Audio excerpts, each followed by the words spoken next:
grand pays a besoin du développement, a besoin de son épanouissement et surtout que son peuple a droit à la vie. Pour ce nouveau numéro de Camp de Vérité, nous sommes encore là avec Maître Augustin Kabaka, question de parler du développement de notre grand pays, la République démocratique du Congo.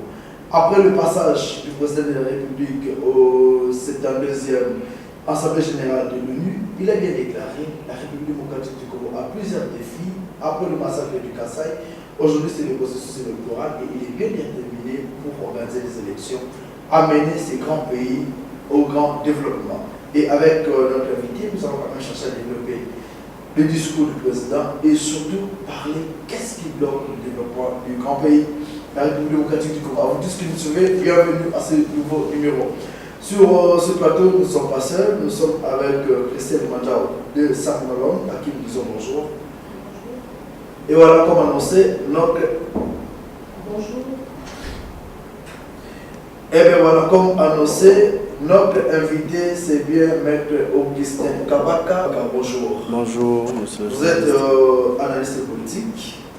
Vous avez suivi quand même le discours du chef de l'État lors de cette deuxième Assemblée générale de l'ONU. Comment avez-vous analysé ce discours? J'ai suivi le discours avec attention. Effectivement, comme le chef de l'État l'a souligné, il y a les grands défis. Les grands défis, il n'y a pas que les défis politiques. Il y a les défis sécuritaires. Il y a les défis environnementaux. Et surtout, je le souligne bien, les défis socio-économiques. Ce qui bloque, qui freine le développement de notre cher et beau pays. Eh bien, après ce discours, je suis sûr que vous avez entendu quand même le président. Eh bien, après ce discours, pensez-vous qu'on pouvait encore faire confiance à notre président de la République par rapport à ces mots pour dire qu'il y aura élection et en refusant bien sûr l'ingérence du monde extérieur? Si un père parle, le chef de l'État c'est un père pour nous. C'est comme ça qu'on l'appelle, même dans la Constitution, c'est dit, c'est le père de la nation. Nous ne pouvons qu'avoir confiance.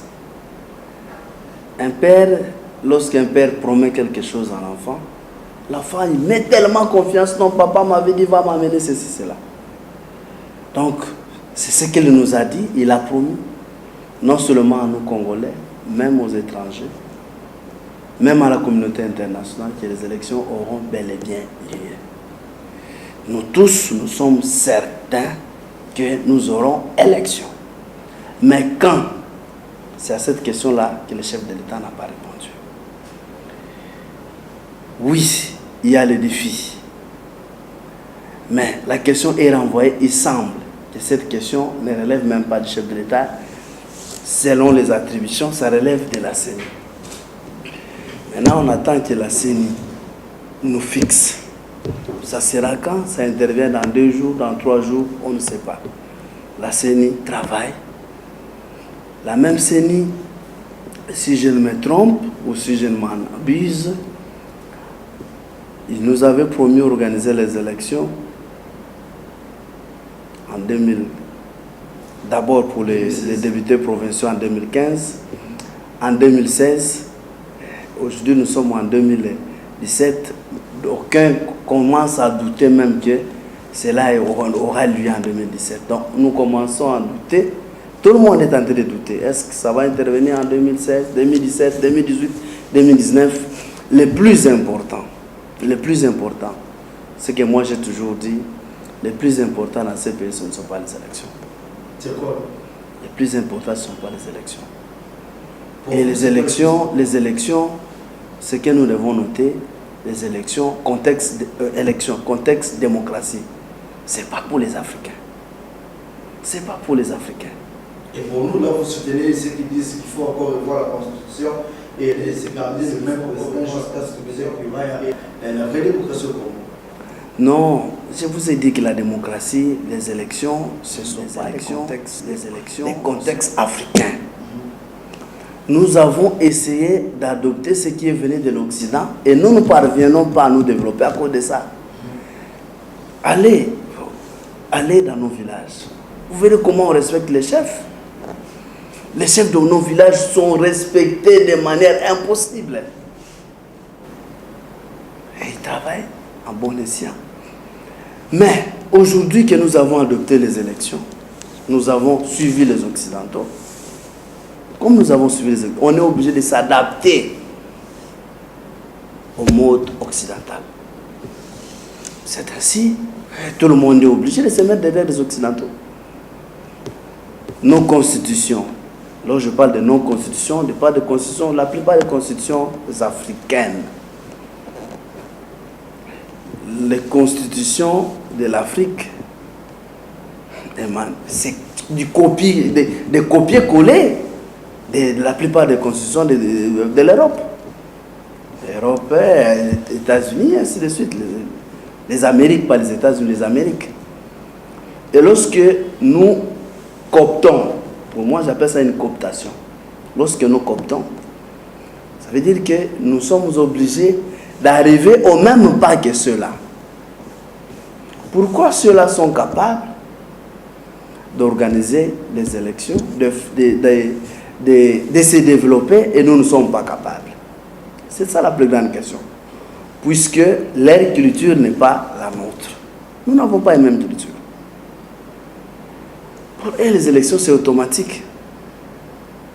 Pour eux, on ne peut même pas parler que non, et les élections ne peuvent pas avoir lieu tel mois, ne peut pas avoir. C'est automatique. C'est automatique. C'est dans le sang. On sait que le mandat du président de la République, ou le mandat du Premier ministre, ou le mandat du chancelier, ou de qui que ce soit, ça dépend d'un pays à un autre, c'est de 7 ans, ou de 5 ans, ou de 3 ans, ou de 4 ans. Et on sait qu'au bout de telle date, ça se fait, se résout de soi. Et le budget est toujours là. Lorsqu'on vote, on prévoit toujours. C'est ainsi, vous comprenez que dans certains pays occidentaux, ça nous avons vécu, vous connaissez, ils organisent les élections 3-4 fois là. Il y a une question là, il y a une question importante où les pays ils se retrouvent comme s'ils étaient bloqués. Il y a recours aux élections. Quel genre d'élection? On résout les élections, on organise les élections, et si ça n'aboutit pas, 1 mois, 2 mois après, on recommence. Tout simplement, on veut résoudre un problème. Mais nous n'avons pas cette culture-là. Maître Augustin Kabaka, est-ce que les pays africains, on parle aussi de la RDC, respectent l'état des droits de leur pays? C'est tout un problème. Hein? Le problème d'état des droits dépend d'un pays à un autre. Il y a certains pays africains où l'état des droits est respecté. Il y a certains pays africains où les élections aussi s'organisent de manière automatique. On ne dit pas que nous tous les Africains, nous avons la même culture. Si vous allez dans certains pays, je peux citer le Ghana, c'est de soi, on ne discute même pas. C'est de soi, on peut citer de tant d'autres. On peut citer le Bénin. Il y en a tant d'autres que nous pouvons citer. Est-ce que les vrais problèmes, ce sont les élections? Est-ce que les vrais problèmes, c'est l'alternance? Ou les vrais problèmes, ou les vrais défis, c'est le développement? Personne ne va me contredire ici. Si Mouzé voulait rester au pouvoir, même 50 ans, sans organiser l'élection, personne n'allait lui déranger. Personne n'allait lui dire que non, il faut organiser les élections. Je l'ai dit, puisque Mouzé était tellement aimé de telle sorte que vous ne pouvez pas parler du musée au Congo. Vous voulez dire par là que le président de la République n'est pas aimé? Voilà pourquoi je ne dis pas que le président de la République n'est pas aimé. Mouzé à l'époque, vous connaissez quelle constitution on avait. On ne peut pas comparer la constitution qu'on avait à l'époque et celle qu'on a aujourd'hui. celle qu'on a aujourd'hui est passée par les référendums. Et après, on l'a adopté. Parlement, référendum, parlement, et puis le chef de l'État l'a promulgué. Mais à l'époque des musées, c'était juste un acte avec 13 articles. Mais comme on tenait à un changement, c'est comme ça que tout le monde applaudissait le musée. Les musées payaient combien de fonctionnaires? Les militaires ici, en fait, n'avaient que 100 $. Mais à l'époque, 100 $ équivalait à 100 francs congolais. 100 francs congolais. Allez-y comprendre. Les 100 francs congolais qui équivalaient à 100 $ américains, au bout de 10 ans, je crois, plus de 10 ans, aujourd'hui les 100 $ vaut 15 500, 16 000, certains endroits. Donc on est allé très loin. Et aussi, il nous a amené la mobilisation populaire. Il nous a amené les services nationaux. C'était très intéressant. Si on continuait sur cet élan-là, seulement avec les services nationaux, on serait loin. Alors, même Augustin, parlons même du développement de notre pays. Aujourd'hui, la RDC a un problème. La population souffre. Il n'y a plus d'exportation, il y a d'importation de nos propres produits. Que doit-on réellement faire? Peut-être le gouvernement Tchibala, qui est déjà démissionnaire, selon le dire aussi, selon certaines sources. Le nouveau gouvernement qui doit arriver, qu'est-ce qu'ils doivent adopter comme politique pour relever notre économie? Le gouvernement Tchibala n'est pas démissionnaire jusqu'à la preuve du contraire. C'est notre gouvernement actuel, ce n'est pas un gouvernement démissionnaire. Importation, exportation. Nous ne produisons pas. Pour que nous puissions importer, nous devons produire. Nous importons tout. Je dis bien tout. Non, mais il y a certains produits qui sont fabriqués ici. Tous les produits qui sont fabriqués ici, vous allez me citer quels produits? Ça vient, la matière première qu'on recourt à la fabrication de ces produits-là, ça vient d'où? Ça vient toujours de l'extérieur. Ça vient toujours de l'extérieur. Donc, tout ce que nous avons, on essaye de produire maintenant, ça ne marche plus. Ça ne marche presque plus. Il n'y a que les bois. Il n'y a que les bois. Les minéraux, ça représente quelque chose quand même. Mais qu'est-ce que nous gagnons en contrepartie de ça? Comme si on n'avait pas de minéraux. Et le plus important, ce qui peut nous donner beaucoup plus d'argent, comme je l'ai toujours dit, c'est l'agriculture, c'est le développement rural. Puisque si nous développons ce secteur-là, agriculture, élevage, pêche, développement rural, les autres là, ça va venir de soi. On ne vivra pas comme nous sommes en train de vivre aujourd'hui. Les efforts sont fournis par le gouvernement, même par la population, même par les ONG. Les efforts sont fournis, mais ce sont des efforts vains, qui ne produisent rien. Pourquoi je dis c'est vain, qui ne produit rien? Je vous donne un petit cas. Si vous sortez d'ici, allez voir nos frères qui viennent de Maluku, d'Ntélé, les pêcheurs. Si vous voulez acheter 1 kilo de poisson frais, en tout cas, vous n'achèterez pas à moins de 15 000 francs.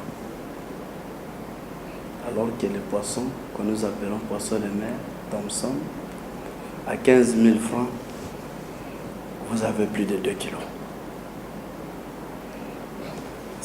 Alors que ces poissons-là, on paye la douane. Qu'est-ce qui est la base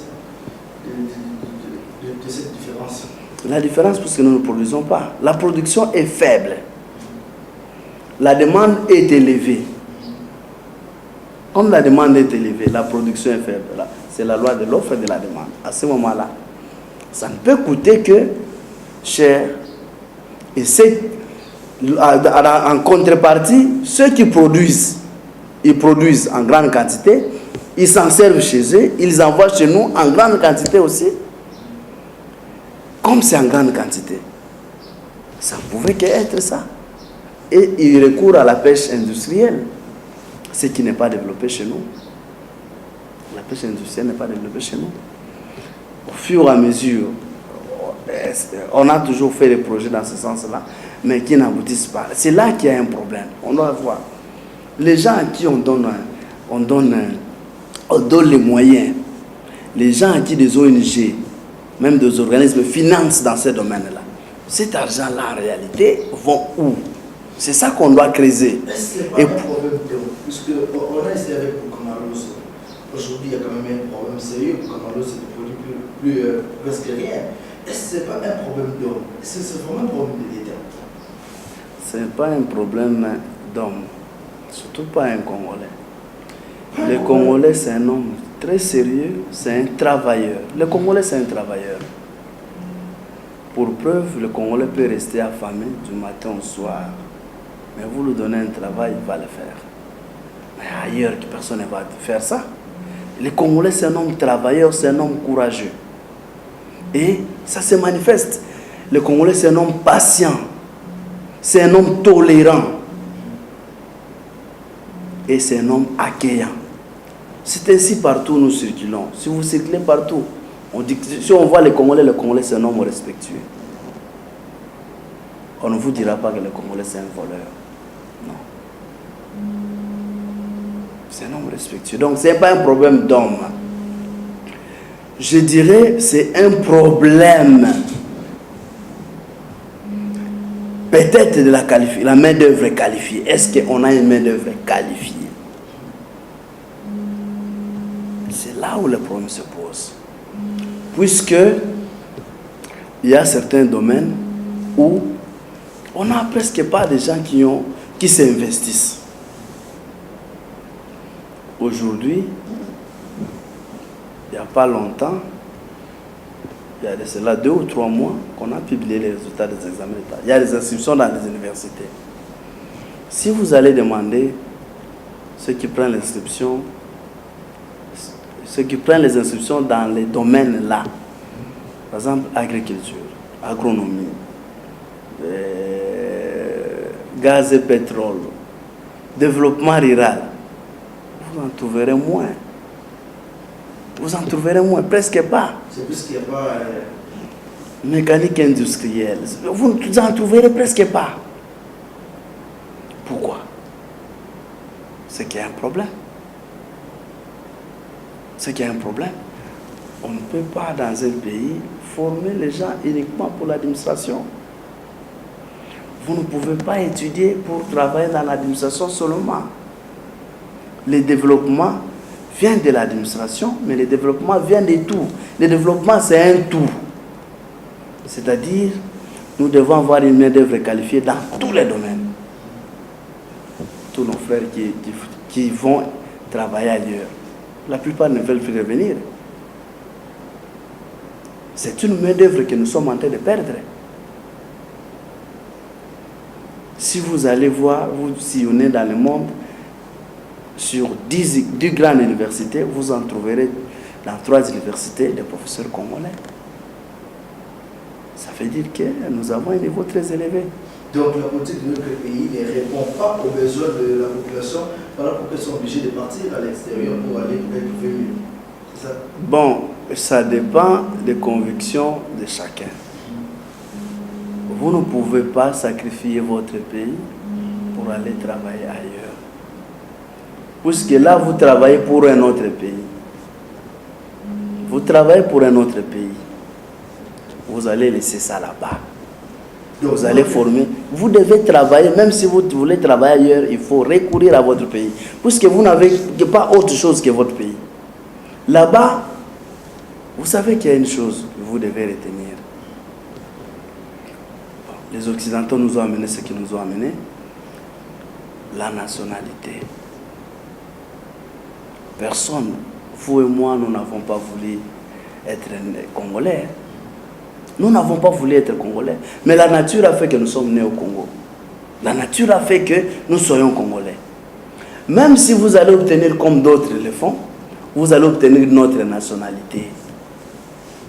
Vous sentirez que la nationalité que vous venez d'obtenir, ça ne vous donne pas tellement les pouvoirs qu'il faut même dans cet état-là. Même la considération à ceux qui vous ont accordé ça est un peu minime. Mais lorsque vous venez chez vous, vous vous sentez très à l'aise. Alors, bien Augustin, si vous êtes aujourd'hui pragmatique, qu'est-ce qui peut poser le développement de notre pays? Est-ce demander à ceux qui sont partis de rentrer au pays ou travailler avec ceux qui sont là? Quelle est la bonne politique aujourd'hui qu'on peut dire, après avoir peut-être suivi cette émission, on peut se dire, on nous a donné des pistes de solutions pour amener notre pays au bon port du développement? Ce n'est pas nécessairement que ceux qui sont partis pour se revenir. Ceux qui sont ici en ont la compétence. Les pistes de solutions. Les pistes de solutions, c'est que le gouvernement doit mettre la main à la pâte. Les partenaires qui disent qu'ils doivent aider le Congo puissent aussi investir dans les domaines de développement. Domaine de la construction, agriculture, élevage, pêche, développement rural, les routes en dessert agricole. Et dans le domaine de la santé, construire des petits centres à des endroits qu'il faut. Construire des écoles et des universités. Vous construisez, vous voyez par exemple dans telle province. Cette province-là a une prédominance agricole. Vous créez une faculté de ces domaines-là. Vous orientez la plupart de nos frères qui sont là-bas de fréquenter les domaines-là qui permettra à ce que leur milieu puisse se développer. Et si nous le faisons partout, je crois que de soi nous allons partir de l'avant. Nous allons partir de l'avant. Il y a des gens qui ont des capacités, mais ils ne savent pas aller de loin, puisque personne ne peut les aider pour qu'ils aillent de l'avant. Personne. On aide, oui. L'aide, on ne peut pas se limiter. L'aide, c'est pour, on peut vous aider aujourd'hui, demain on ne vous aidera pas. C'est comme ça que, quelque part, lorsque le gouvernement parle de l'aide, qu'on n'a pas besoin d'aide, par moment, dans certains domaines, le gouvernement n'a pas totalement tort. On ne peut pas continuer à demander. On va continuer à demander jusqu'à quand? Nous sommes capables, avec notre sol, de cultiver. Et les fruits de notre travail là peuvent nous permettre à ce que nous puissions aller.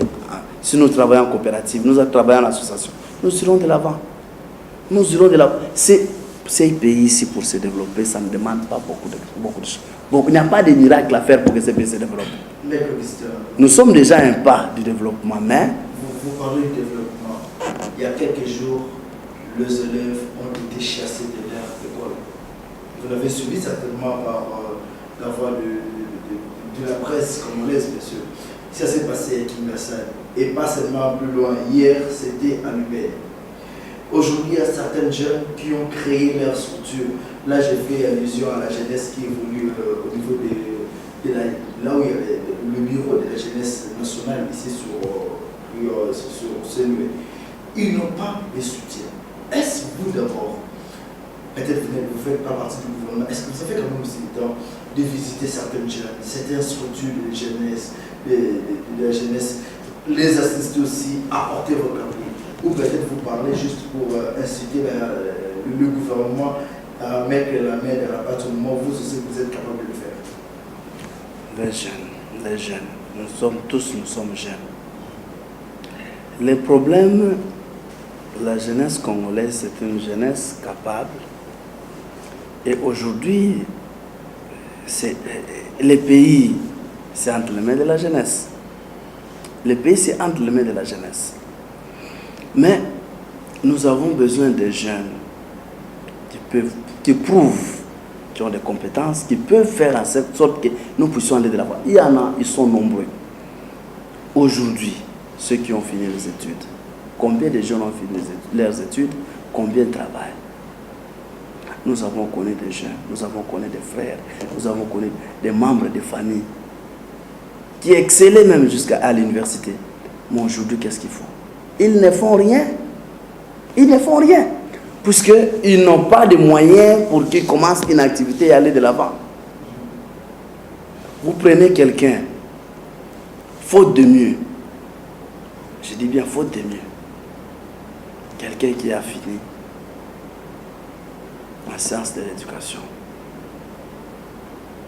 Mais faute de travail, vous allez le voir en train de vendre des crédits au coin. Il vend les crédits, les unités pour le téléphone. Il est dans l'histoire de monnaie d'échange. Est-ce que c'est comme ça que nous pouvons aller de l'avant? Les jeunes ne sont pas incapables. Les jeunes Congolais prouvent toujours. Les jeunes Congolais prouvent toujours. Et ça, même les chefs de l'État les répètent toujours.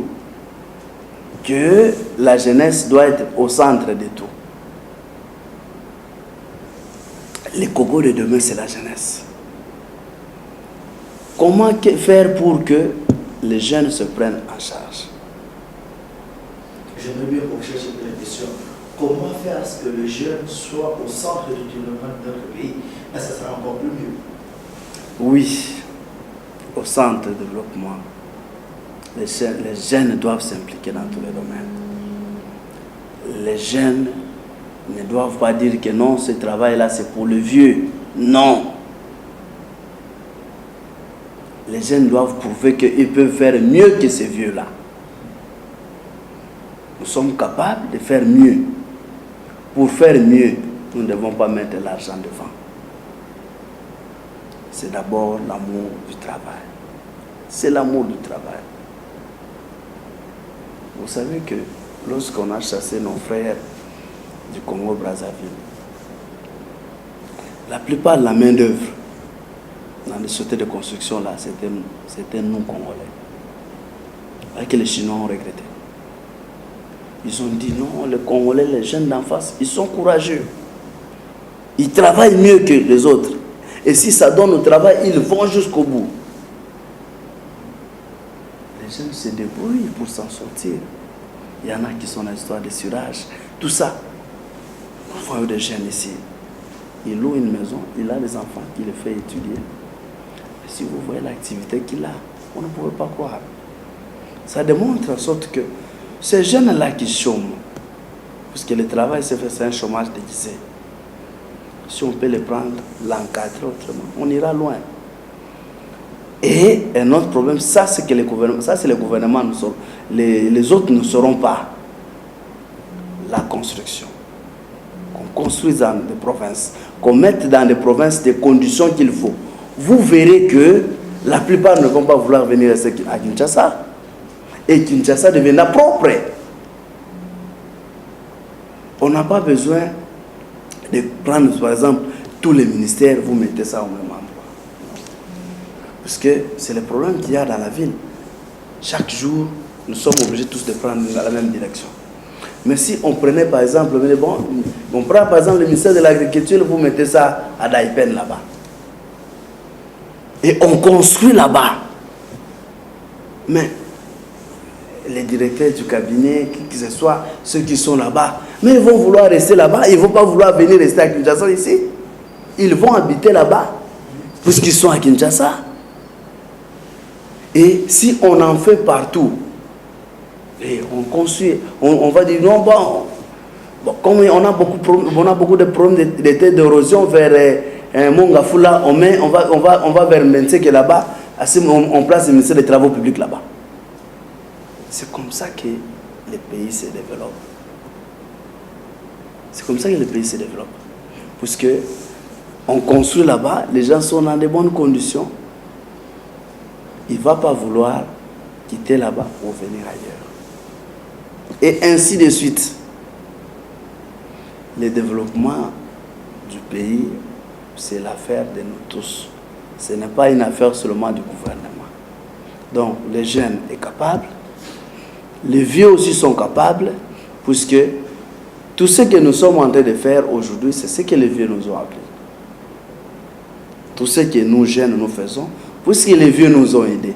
Donc, une jeunesse sans l'autre génération là aussi, ce n'est pas une jeunesse. Le ministère nous déjà.